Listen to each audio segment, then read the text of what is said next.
I've seen a couple of your videos in the past, and one of them I thought was interesting that you said every cancer can be cured in 2 to 6 weeks. Can you talk a little bit more about that, and what are some of the ways that that's possible?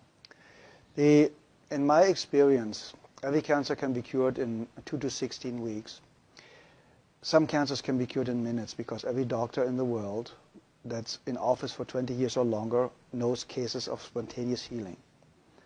There's even a book out called Spontaneous Healing by a guy I really don't like, just stating that there are cases of spontaneous healing. That means if it's possible, we just have to find a way to access this. That's number one.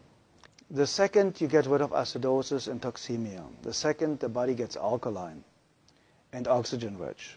With juicing a lot of greens like chlorophylls, everything that's green has a lot of chlorophyll, gives the body a lot of oxygen.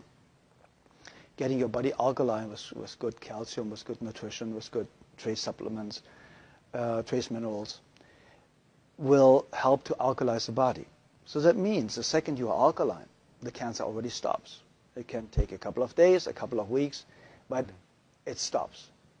You get the body to a healing pH level, which the pH scale goes from 0 to 14, so 7 is neutral, and you need to be slightly alkaline. 7.36 is ideal. But in the healing phase, you should go up to 7.5. It's a little bit over-alkalizing the system. A great friend of mine, Dr.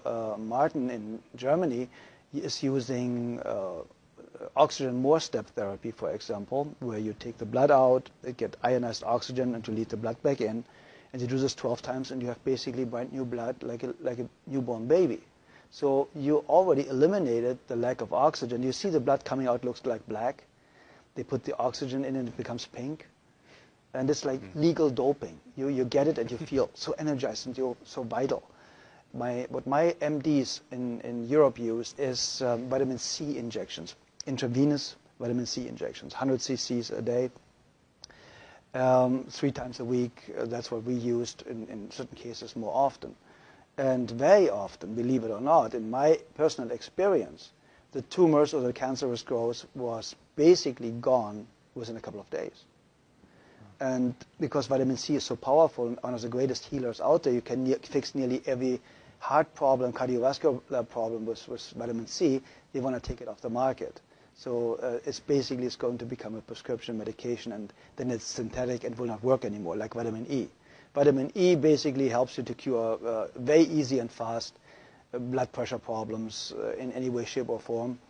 That's why they made a study with artificially created vitamin E, chemical created vitamin E. Said, see, it doesn't work. No, of course not. Chemicals don't work. Nature works. If nature creates a problem, nature creates a solution. Very simple and easy. If it didn't exist 100 years ago, you don't need it today. It's very, very simple.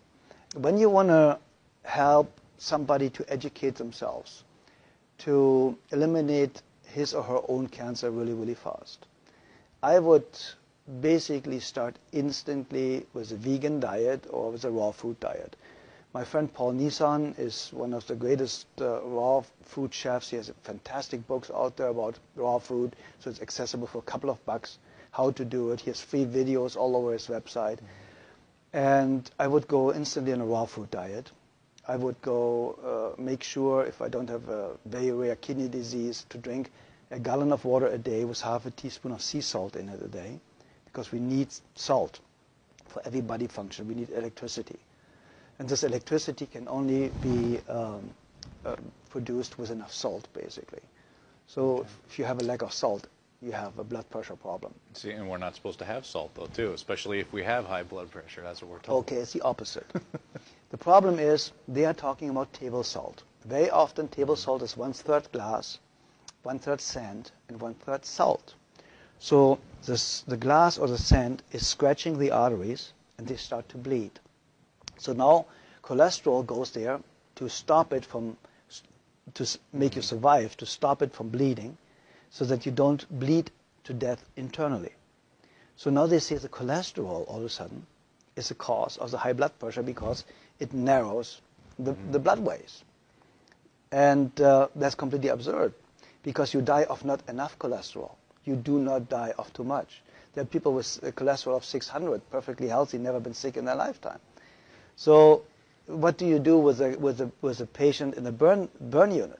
You give them 20 to 25 hard-boiled eggs a day, because they know only cholesterol can rebuild brand new healthy cells really, really fast. Nearly 87% of a cell is built from cholesterol. So where does the new cell potential or foundation come from if you have a lack of cholesterol? Everybody should have at least 250 combined cholesterol. And then they tell you LDL and HDL are good and bad cholesterols. It's not even cholesterol.